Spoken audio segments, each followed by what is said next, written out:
What if one dawn, the shelter wakes, and King Charles doesn't? No stare, no stride, no silent warning through the gate. Just air, heavy with confusion, and dogs, unsure of who to hate. Because when power vanishes, peace is the first to bleed. The crown doesn't fall, it just waits to be seized. And the real question echoes through every bark and bone. Who are they without the king who taught them control? What happens when the shelter wakes up and the king doesn't rise? When the calm that ruled the chaos suddenly fades from their eyes? Would Thorme take the throne with his scarred loyalty? Or would that same rage tear the balance he swore to keep? Rocky once barked against the crown, now silenced by humility. Could he rebuild, or would his pride rot what's left of unity? Maybe a quiet dog, unseen, underestimated, steps in. Because when the empire loses its spine, sometimes the smallest bones carry the weight. The question isn't who's strongest, it's who understands restraint. Could Thorme rule, or would he unravel? He's muscle without mercy, built to serve, not to sit. His loyalty was forged under pressure, not leadership, but submission. Take away the one he kneels to, and he becomes a storm without an anchor. He tried to lead through fear, but fear without wisdom breeds revolt. Other dogs would follow out of memory, not respect. And the throne he guards might crumble from the same violence that once defended it. Because Thorme's not a villain. He's a soldier who lost his war. Could Rocky rise again? He once stood against the crown, only to fall beneath its shadow. But there's something about humility that sharpens old souls. If King Charles fades, Rocky could emerge not as a rival, but as a peacemaker, the bridge between chaos and memory. Or maybe he cracks under expectation, chasing ghosts of glory until the pack turns away. Because redemption is heavy, and not every dog survives the weight.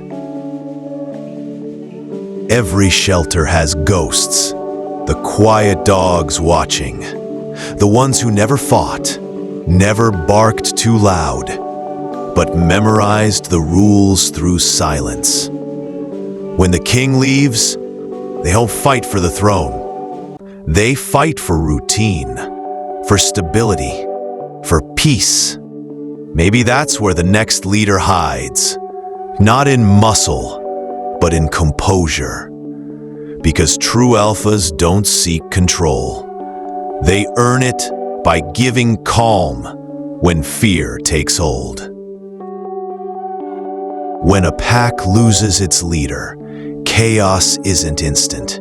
It creeps in like fog, soft at first, then blinding. Familiar routines break. Feeding time feels off. Dominance rituals restart from scratch. The betas start posturing. Females protect their corners. The whole system resets without consent. Because leadership isn't a title, it's chemical. Charles held the pack's nervous system together by presence alone. Without him, cortisol rises, trust collapses, and instinct takes over. Without the king, the throne doesn't stay empty, it gets crowded. Every ambitious dog wants a piece of authority. They'll test each other with stares, subtle nudges, fake respect. Then the first real fight erupts, not over food, but over hierarchy. And when blood spills, it's not dominance, it's confusion. because none of them understand what the crown demands. King Charles didn't rule by force. He ruled by presence. And that's something no imposter can imitate. If no one fills the void fast, disorder becomes routine. Fights over food, sleeping spots, attention. Caretakers spend more time breaking conflicts than building trust. The dogs grow anxious, edgy, and uncertain who to follow. A leaderless pack is like a nation with no law, and chaos becomes the new comfort. The shelter that once mirrored Charles' composure turns into a mirror of desperation. Maybe the caretakers step up. Maybe leadership shifts from paw to hand. They've watched Charles long enough to mimic his calm, feeding first the insecure, watching the tense, breaking fights before they ignite. But humans can't replace energy with intention. The pack feels what's missing, not just command, but belonging. And no matter how kind the touch, it's not the same. Because King Charles didn't just lead dogs, he balanced hearts. If King Charles is gone, does his rule end or evolve?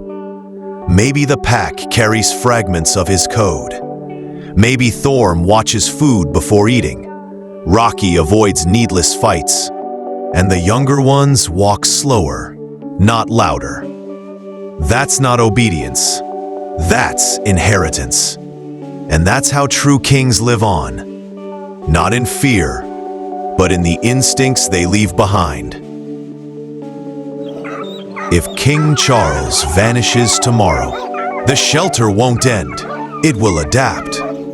But it'll never feel the same, because every calm breath, every quiet meal, every stare that stopped a fight before it began was built from his discipline. They'll survive, yes, but survival without reverence is just existence. And one day, when a new alpha rises, they'll call him strong, but they'll still whisper the same truth. He's good, but he's no King Charles.